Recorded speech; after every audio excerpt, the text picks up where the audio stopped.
Bonjour à tous, à toutes. On est très heureux avec mon épouse d'être avec vous pour cette journée encore. On a déjà passé 2 jours et on se réjouit d'être avec vous aujourd'hui. Vraiment, c'est une grâce de Dieu. Vous avez les salutations, je profite de ce moment pour déjà vous le dire, les salutations de vos frères et sœurs de l'église de Côte-Bec-en-Caux. Voilà, on a des fidèles à l'église aussi qui sont nés spirituellement ici et qui vous saluent de tout leur cœur.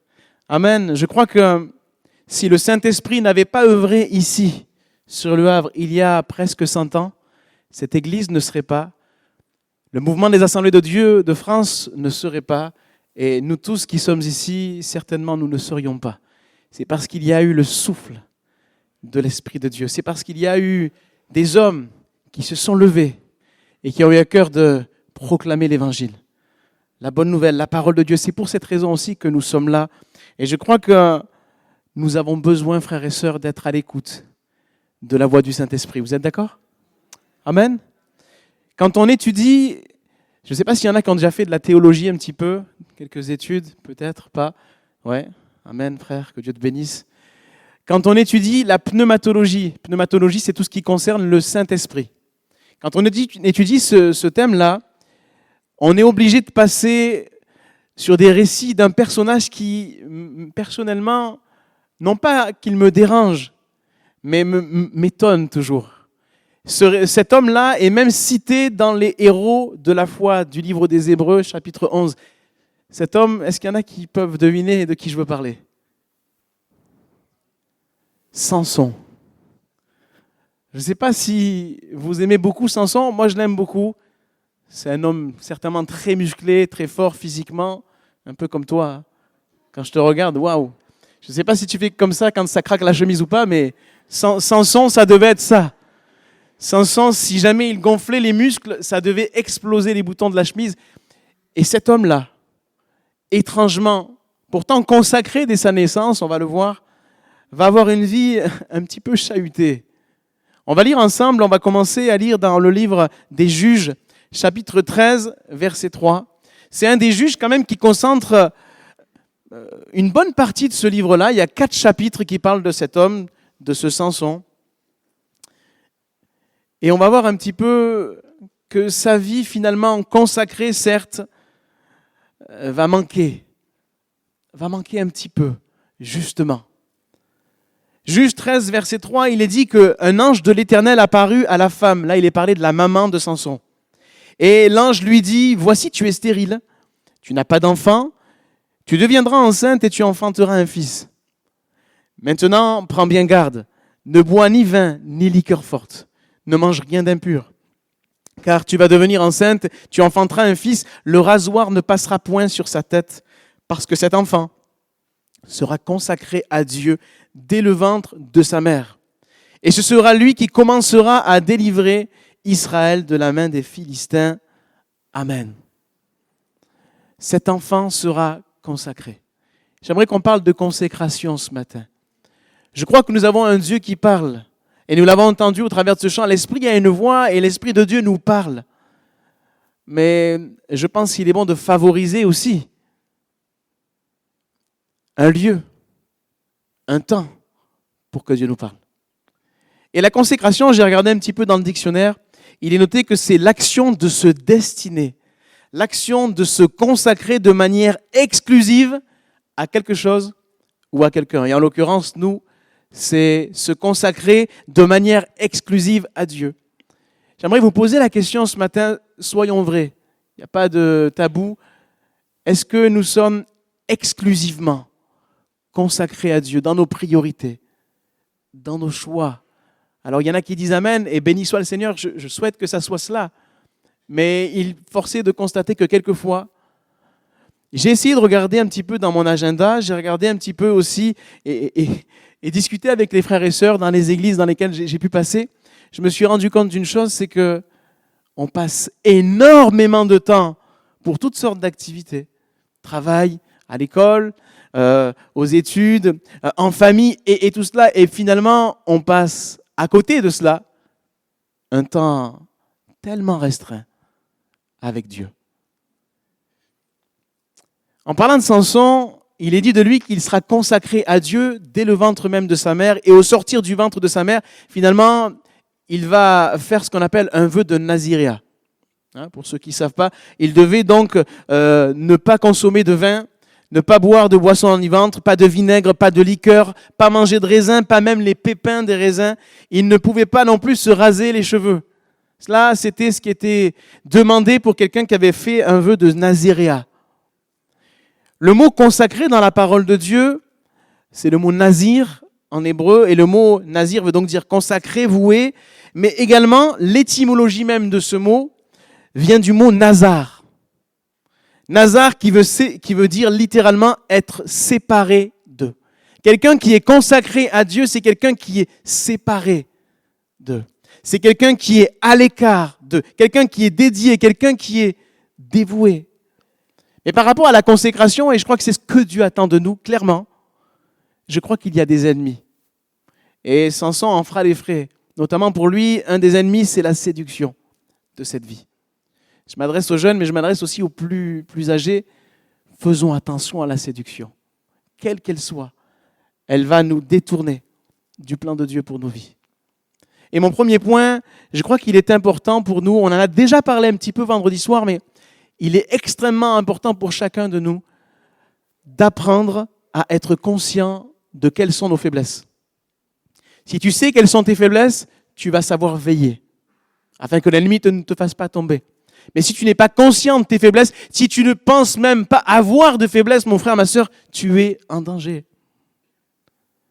Satan essaiera toujours de nous endormir. On va le voir tout à l'heure avec Samson.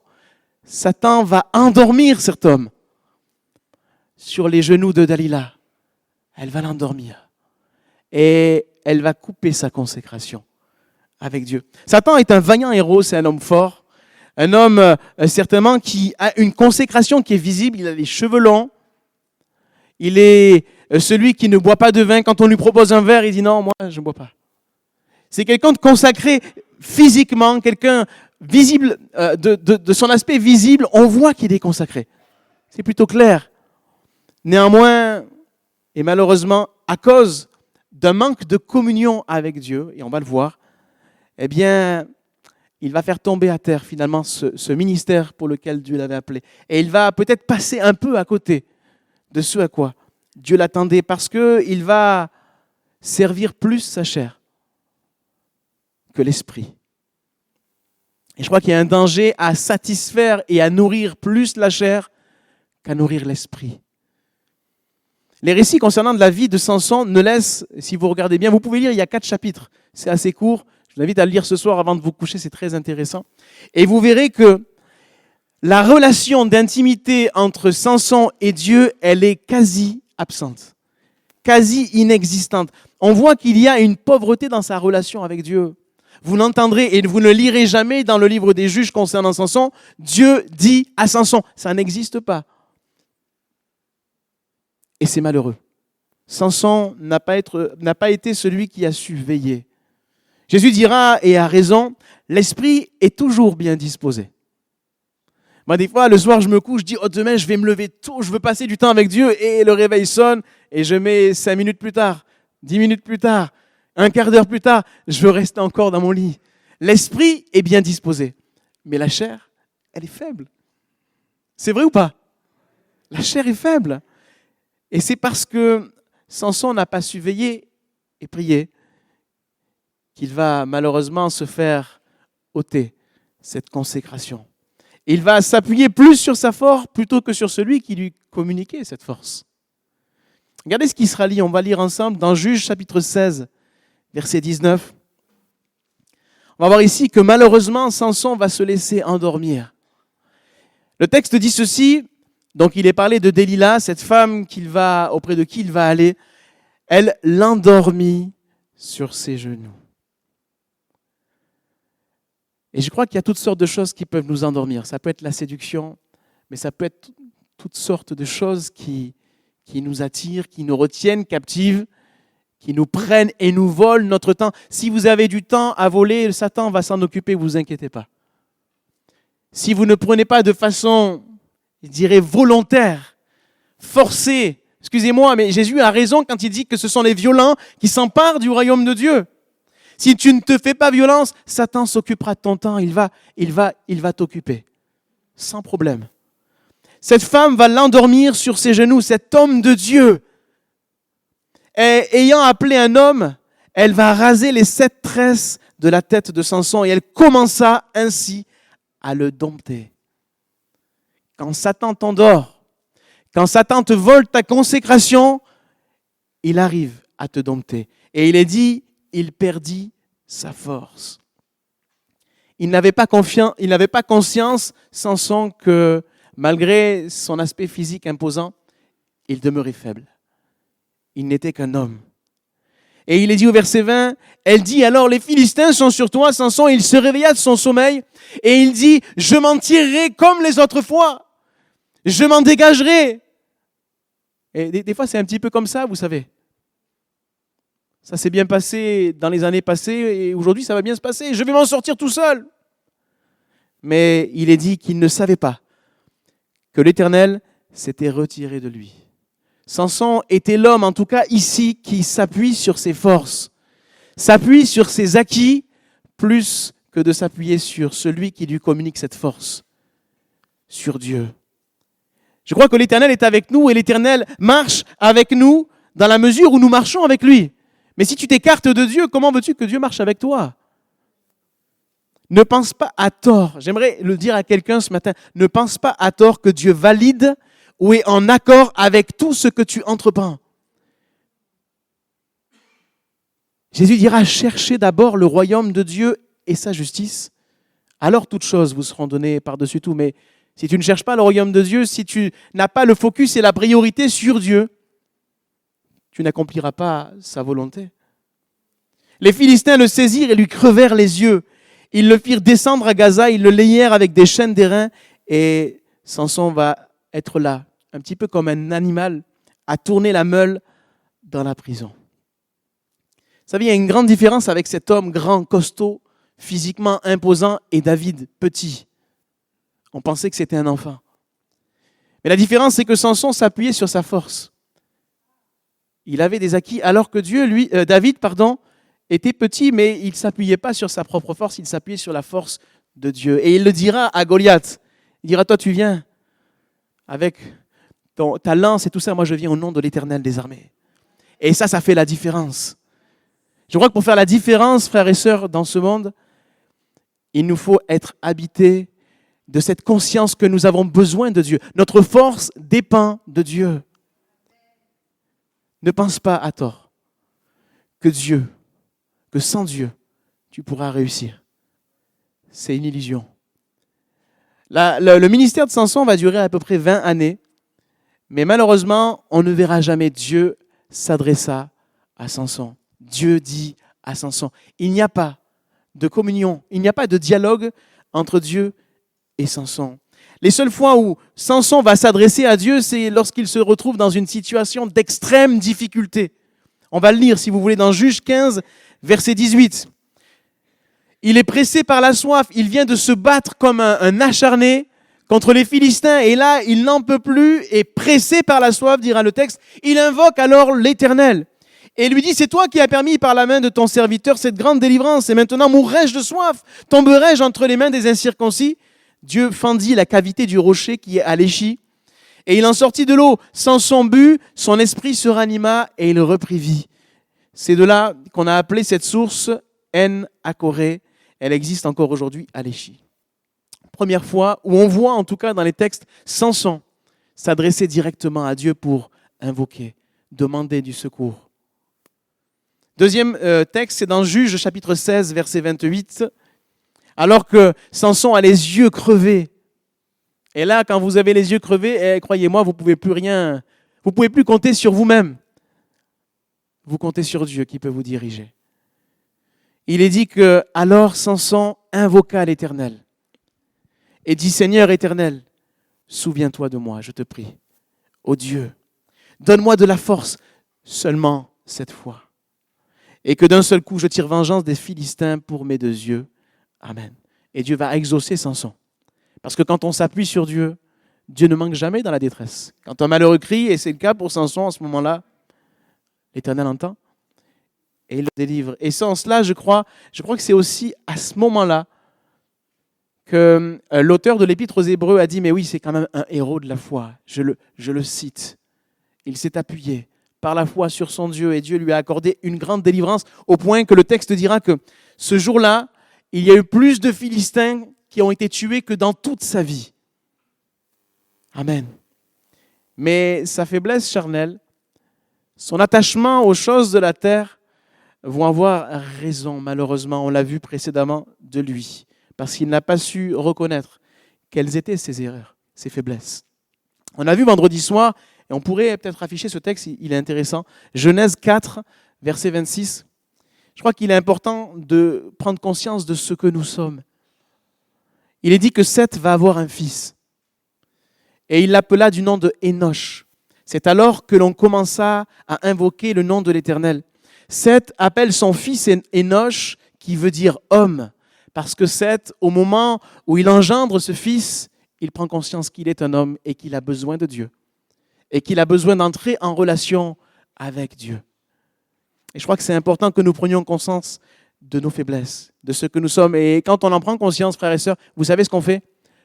On se dirige dans notre chambre pour prendre du temps avec lui, pour lui demander sa grâce. Amen. Être un héros de la foi, sans avoir au préalable pris du temps pour bâtir un espace d'intimité avec Dieu, n'est pas quelque chose de tenable dans la durée. Et on le voit avec Samson. Malgré son apparente consécration, comme on l'a vu tout à l'heure, la consécration physique, le vœu de Naziréa, ses cheveux longs, son abstinence d'alcool et de toutes sortes de nourriture, ne font pas de Samson, malheureusement, quelqu'un qui est en proximité avec Dieu. Vous savez pourquoi on étudie dans la pneumatologie la vie de Samson? C'est parce que Dieu agit avec lui de façon violente. Et on va le voir. Dans le livre des Juges, chapitre 13, verset 25. C'est comme si que Dieu est obligé d'agir de façon violente pour qu'enfin Samson se mette à lui obéir. Ça serait dommage que ça soit ainsi avec nous. Regardez ce qui est dit ici. L'Esprit de l'Éternel commença à l'agiter à Machanédan, entre Tsoréa et Eshtanol. Le terme exact ici, quand il est dit que l'Esprit de l'Éternel commença à l'agiter, veut dire aussi littéralement commença à le forcer. Alors on n'a pas l'habitude, on a l'habitude du Dieu qui nous laisse libres, et oui c'est vrai, mais cet homme est consacré, n'oubliez pas. Il appartient totalement à Dieu, il a voué sa vie à Dieu, et donc Dieu a quand même un moyen d'accès et de l'utiliser. Mais étant donné qu'il est un petit peu, je dirais, indocile, guidé par sa chair, Dieu est obligé de le contraindre, de l'agiter, de le forcer. On continue, Juges, chapitre 14, verset 6. On voit à 4 reprises dans le livre des Juges concernant Samson que l'Esprit de Dieu le saisit ou l'agite. Juges 14, verset 6, l'Esprit de l'Éternel va saisir Samson. Et sans avoir rien à la main, Samson déchira un lion comme on déchire un chevreau. Il ne dit pas à son père et à sa mère ce qu'il avait fait. Juges 14, verset 19. L'Esprit de l'Éternel le saisit. Et il descendit à Ascalon, il tua 30 hommes, prit leurs dépouilles, il donna les vêtements de rechange à ceux qui avaient expliqué l'énigme. Il était enflammé de colère et il monta à la maison de son père. Juges 15, verset 14, et là c'est le dernier, qui nous parle de l'Esprit qui saisit Samson. Lorsqu'il arriva à Léchi, les Philistins poussèrent des cris à sa rencontre. Alors l'Esprit de l'Éternel le saisit. Les cordes qu'il avait au bras devinrent comme du lin brûlé par le feu, et ses liens tombèrent de ses mains. Quand vous voyez à chaque fois l'Esprit de l'Éternel le saisit, le mot en hébreu c'est le mot tsalar. Tsalar, on l'utilise souvent pour un rapace qui va fondre sur sa proie. Et en fait, on pourrait traduire ainsi, l'Esprit de l'Éternel se précipite sur Samson pour un petit peu le dompter et qu'il agisse conformément à la volonté de Dieu. Qu'est-ce que vous préféreriez, frères et sœurs? Est-ce que vous préférez que l'Esprit de l'Éternel vous saisisse de façon assez violente, comme c'est le cas pour Samson? Ou est-ce que vous préférez juste prendre du temps, être à l'écoute et que Dieu vous dise, mon fils, ma fille, voilà ce que tu vas faire. Moi, personnellement, je préfère de loin que Dieu me conduise par la main et me dise ce que j'ai à faire. Et en finalité, je pense que c'était peut-être la volonté certainement de Dieu avec Samson, mais qui a les attraits sur les choses de cette terre, malheureusement. Dieu est obligé de saisir, de fondre sur lui comme on fond sur une proie. C'est assez étonnant, je trouve.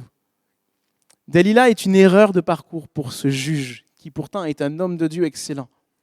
C'est une tentation à laquelle il va tomber et qui va le faire passer à côté du plan de Dieu pour sa vie.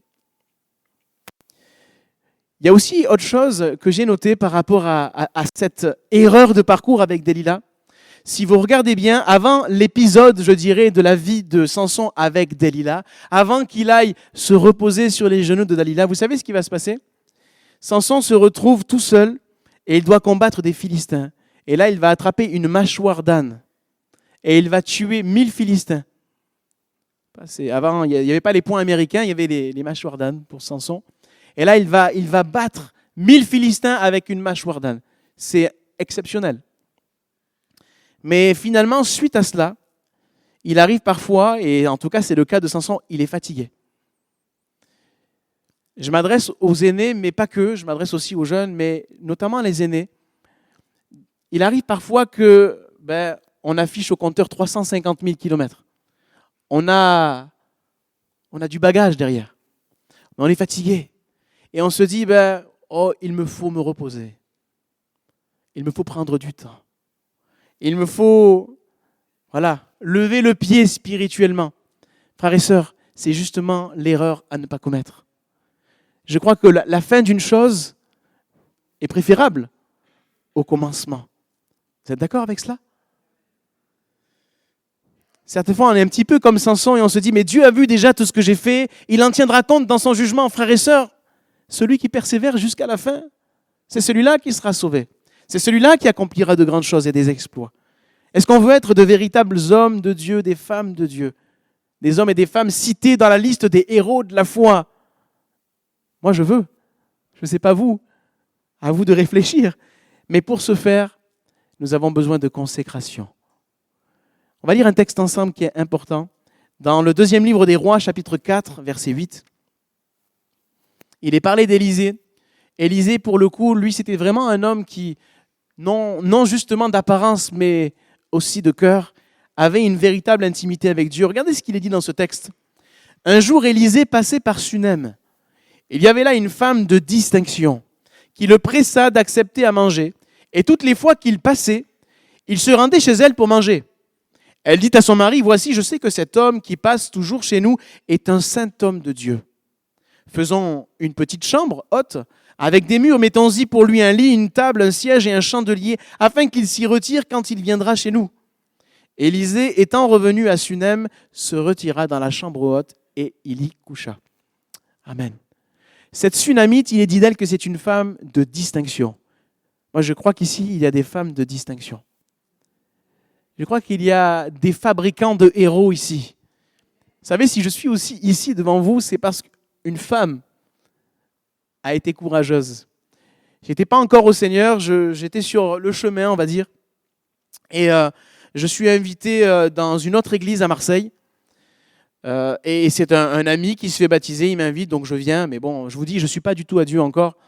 Et à la fin de cette réunion, les gens commencent à partir. Et moi aussi, je me dirige vers la sortie pour partir. Mais il y avait une dame âgée.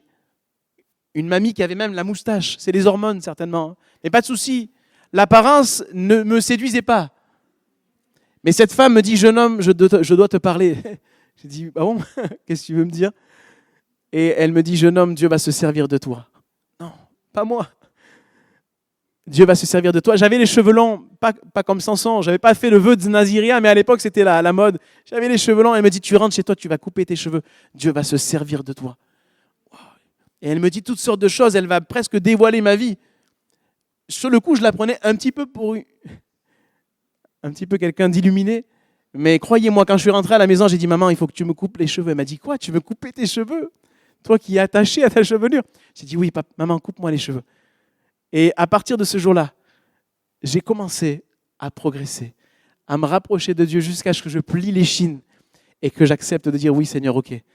Je relève le défi même si j'en suis pas capable. Parce qu'une femme a su relever le défi. Frères et sœurs, il y a des femmes de distinction. Et cette femme-là, cette Sunamite, en est une. Elle est hospitalière, elle veut recevoir cet homme. Elle reconnaît tout de suite, en voyant cet homme, cet Élisée, elle reconnaît chez lui qu'il est un saint homme de Dieu. Mais vous avez remarqué quelque chose? Pour elle, saint homme de Dieu égale chambre haute. Il n'y a pas photo. Si c'est un saint homme de Dieu, il faut lui faire une chambre haute. Il y a toutes sortes de détails, je ne vais pas les relever ce matin, ce n'est pas le sujet, mais elle va prendre un lit, un lieu de repos. Elle va dire, on va fabriquer des murs. C'est l'intercession. Elle va parler d'une table, elle va parler d'un siège, un chandelier. Enfin, toutes ces choses-là, on n'a pas le temps de les détailler ce matin, mais il y a tout un enseignement ici. Homme saint de Dieu, femme sainte de Dieu égale chambre haute. Alors ça peut être une chambre, pour ma part, quand je me suis converti, j'avais 16 ans, on était deux frères dans la même chambre. Je n'avais pas ma chambre, je n'avais pas mon espace d'intimité, mais quand j'allais dans la douche, je prenais ma Bible dans ma serviette et je partais à la douche, et c'était là mon espace d'intimité. Je n'avais pas le choix. Mais un homme et une femme de Dieu se fabriquent dans le lieu secret. C'est dans le lieu secret que Dieu te le rendra, dira Jésus. Amen. Si tu ne bâtis pas d'intimité avec Dieu, à la moindre difficulté, un peu comme à l'image de Samson, tu vas trébucher. Tu vas tomber. Alors que l'adversité, je ne sais pas si on se rend compte de la grâce en France que nous avons, on ne vit pas la persécution. Mais si la persécution venait, est-ce que tu pourrais dire que tu vas tenir? Je me souviendrai toujours de ma mère. Pour ceux qui le savent ou ne le savent pas, je l'ai déjà discuté ici. Ma mère est juive, elle est née en Israël, à Beersheba. Elle est arrivée en France à 14 ans et dans un milieu très, très religieux. Ma mère se convertit, elle ne veut pas le dire à ses parents tout de suite, sinon elle sait ce qu'il en coûte. Séparation tout de suite avec sa famille. Mais les parents l'apprennent un jour. J'étais enfant et ils lui donnent un dilemme. C'est nous, ta famille, ou c'est Jésus? Choisis. Ma mère, ça a été très difficile. Oui, elle a choisi Jésus. Elle a dit non, c'est Jésus. Et ses parents ont dit, tu n'es plus notre fille. Nous te renions, nous ne voulons plus te voir. Et pendant 5 années, j'ai le souvenir, me levant le matin parce que je suis malade ou parce que je me lève plus tôt, voir ma mère à 5h, 5h30 dans le salon en train de pleurer, de prier. De prier pour ses parents. De souffrir aussi. Son cœur, il est meurtri. Je me souviens qu'elle me racontait, et souvent on allait faire les commissions. On partait faire les commissions à Carrefour, et il y avait mon grand-père et ma grand-mère qui faisaient les commissions aussi. Et ma mère, elle dit, papa, maman, et mon grand-père tout de suite. Et quand vous vivez ça, c'est pas marrant. Et vous avez envie de dire une chose, moi je m'arrête. Si tu n'as pas d'intimité avec Dieu, tu ne tiendras pas. Pour tenir dans la fournaise, il te faut avoir un espace d'intimité avec Dieu, comme Daniel qui est prêt à aller être jeté au lion, comme les amis de Daniel qui sont prêts à dire mais non, on va au feu, c'est pas grave, Dieu sera avec nous, et même s'il ne l'est pas, on ne reniera pas Dieu. Frères et sœurs, je crois aussi, et c'est mon troisième et dernier point, je crois que la consécration est un effort, mais un effort indispensable. Rencontrer Dieu nécessite pour cela un acte volontaire, un effort de mettre pause pour tout le reste. On va lire un texte ensemble dans Exode, chapitre 3, verset 3. Dans le contexte, Moïse est en train de faire paître le troupeau de son beau-père. C'est son boulot. Il fait paître le troupeau de Jéthro. Et alors qu'il est dans un agenda serré, il sait ce qu'il a à faire pour la journée. Il n'a pas de temps à faire un écart. Mais il est dit que Moïse dit, en voyant cet arbre qui brûle mais qui ne se consume pas, il est dit que je veux me détourner pour voir c'est quoi cette grande vision. Pourquoi le buisson ne se consume-t-il pas? Il se détourne. Et l'Éternel vit qu'il se détournait pour voir, parce qu'il accepte de mettre en pause, parce qu'il accepte de se détourner de son agenda. Il est dit que Dieu va l'appeler du milieu de buissons et lui dit Moïse, et Moïse va répondre, me voici. Le premier contact finalement entre Dieu et ce grand homme de Dieu. Je crois, frères et sœurs, que nous avons besoin, on vit à 100 à l'heure, il faut dire ce qui est. Bon, peut-être au Havre, ça va. Moi, je suis à la campagne, c'est plutôt calme. Mais qu'on veuille ou non, on a un agenda qui file. C'est très serré. On n'a pas d'espace pour quoi que ce soit. Si de façon intentionnelle, tu ne programmes pas rencontre avec mon Créateur, Satan va te prendre dans ton agenda tout le temps qui te reste. La télévision, c'est tellement facile. On est omnibulé par ce que l'on voit. Mais en attendant, comment Dieu va-t-il te parler ? Souvent, les bien-aimés de l'Église me disent « Oh, mais j'aimerais tellement que Dieu me parle. » Mais en fait, prends du temps. Tu ne prends pas du temps. Comment tu veux que Dieu te parle ? Comment tu veux que Dieu t'interpelle ? Il faut que tu mettes en pause les activités de cette terre pour te recentrer et te concentrer sur ce qui est essentiel, ton intimité et ta consécration avec Dieu. Je crois que ne pas se soucier de notre intimité avec Dieu, c'est semblable à se priver de nourriture pour notre corps. Ça vous arrive de ne pas manger ? Ça vous arrive d'oublier pendant 3 jours, « tiens, je n'ai pas mangé ». Ça vous est déjà arrivé ou pas, honnêtement ? Je ne parle pas des temps de jeûne, volontaires, intentionnels. Je parle de temps où, j'ai oublié de manger, ça fait 5 jours. Ça vous est déjà arrivé ou pas ? Mais pourquoi alors spirituellement, on est un peu comme ça quelquefois ? Frères et sœurs, ça devrait être un impératif. On devrait être amoureux du lieu secret. Je me lève, vite. Il faut que j'aille parler à mon Père. J'aime bien, il y a un frère que j'avais invité un jour et il interprète sa communion avec Dieu de cette manière-là. Vous savez, quand vos enfants font des bêtises, vous leur dites « Monte dans ta chambre ». Vous savez ce que Dieu fait quand on fait une bêtise ? « Rejoins-moi dans ta chambre ». Prenons du temps avec le Seigneur. Je crois que c'est un impératif. C'est indispensable. Combien de fois j'ai négligé, je suis parti au travail et j'ai fait des erreurs. Je me suis emporté avec ma chef. Alors que si j'avais pris le temps, et dans ma lecture quotidienne le soir, je n'avais pas lu. Mais le soir, quand je prends le texte que j'aurais dû lire le matin, le Seigneur me disait « Mais sois lent à la colère aujourd'hui. » Il m'avait prévenu, mais j'avais loupé le rendez-vous. Frère, ma sœur, ne négligeons pas ce qui est essentiel. J'aimerais terminer avec un dernier texte. Dans l'épître aux Hébreux, chapitre 11, cette épître qui liste tous ces héros de la foi. 11, chapitre 32. Hébreux 11, 32. On ne connaît pas l'auteur, mais c'est le Saint-Esprit, ça, c'est une certitude. Il est dit, que dirais-je encore ? Car le temps me manquerait pour parler de Gédéon, de Barak, de Samson. Il est là, notre Samson. De Jephthé, de David, de Samuel et des prophètes qui, par la foi, vainquirent des royaumes, exercèrent la justice, obtinrent des promesses, fermèrent la gueule des lions, éteignèrent la puissance du feu, échappèrent aux tranchants de l'épée, guérirent de leur maladie, furent vaillants à la guerre, mirent en fuite des armées étrangères. Des femmes recouvrèrent leur mort par la résurrection, d'autres furent livrés au tourment, parce que c'est cela aussi, frères et sœurs, être un héros de la foi. D'autres furent livrés au tourment et n'acceptèrent point de délivrance. À l'image de ces 3 hommes, les 3 amis de Daniel. Si vous ne vous prosternez pas devant cette statue, je vous jette dans la fournaise. On n'acceptera pas de délivrance, on ne le fera pas. Je crois que les temps qui arrivent sont des temps difficiles, frères et sœurs, excusez-moi. Et si on n'est pas ferme dans nos positions, et si on n'a pas au préalable préparé nos vies dans le lieu secret, comment on va tenir ? N'acceptèrent point de délivrance afin d'obtenir une meilleure résurrection.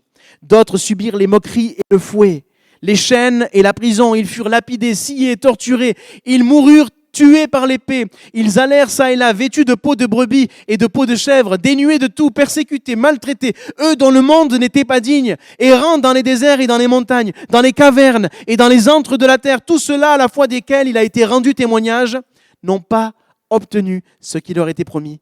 Dieu ayant vu quelque chose de meilleur pour nous, afin qu'ils ne parvinssent pas sans nous à la perfection. Amen.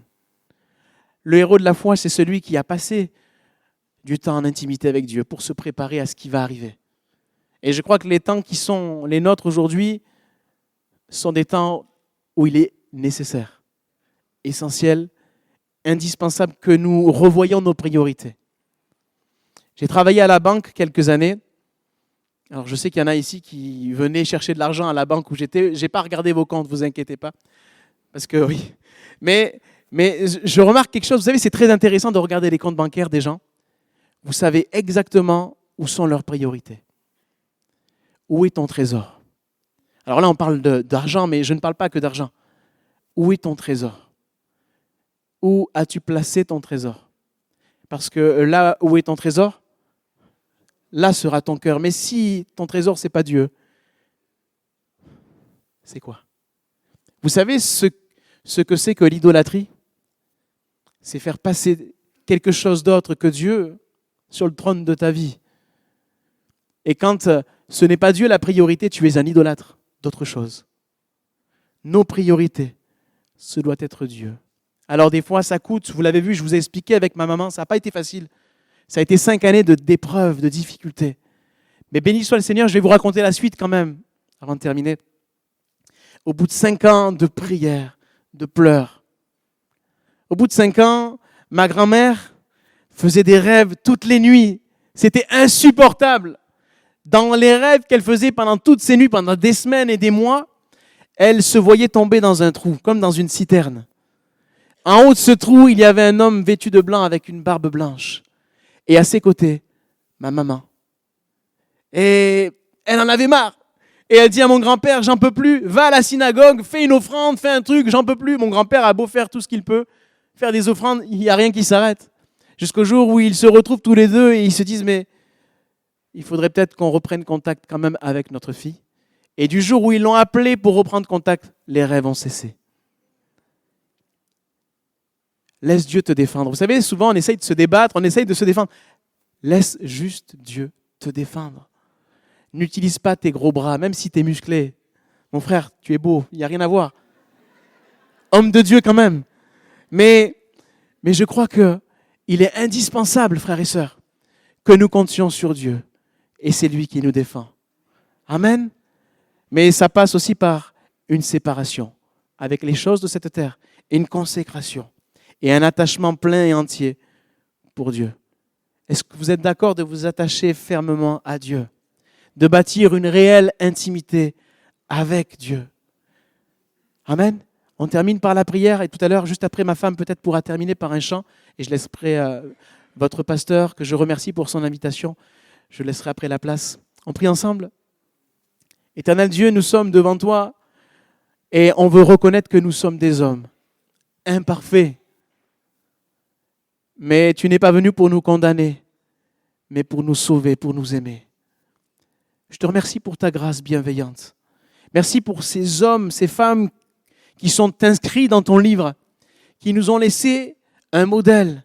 Certains, un modèle à suivre, d'autres, un modèle à ne pas reproduire. Mais toutes ces choses sont là pour notre instruction. Seigneur, nous voulons rebâtir à nouveau cette chambre haute, recréer cet espace d'intimité, être intentionnel par rapport à ce temps que nous avons à prendre avec toi afin de ne pas trébucher sur le parcours. Je te prie de nous faire grâce à chacun en particulier. Donne-nous d'être amoureux du temps avec toi. Seigneur mon Dieu, donne-nous d'être aspirants à ce temps chaque jour, à passer avec notre Papa du ciel. Seigneur, communique-nous ce zèle pour ta maison. Dans le nom de Jésus, puisses-tu aussi faire un tri, Seigneur mon Dieu, nous aider à rétablir les priorités là où elles doivent être.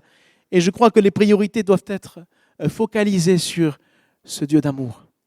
Père, que ton nom soit glorifié pour ce que tu vas faire dans les vies de chacun de mes frères et sœurs et dans la mienne aussi en particulier. Dans le nom de Jésus. Amen.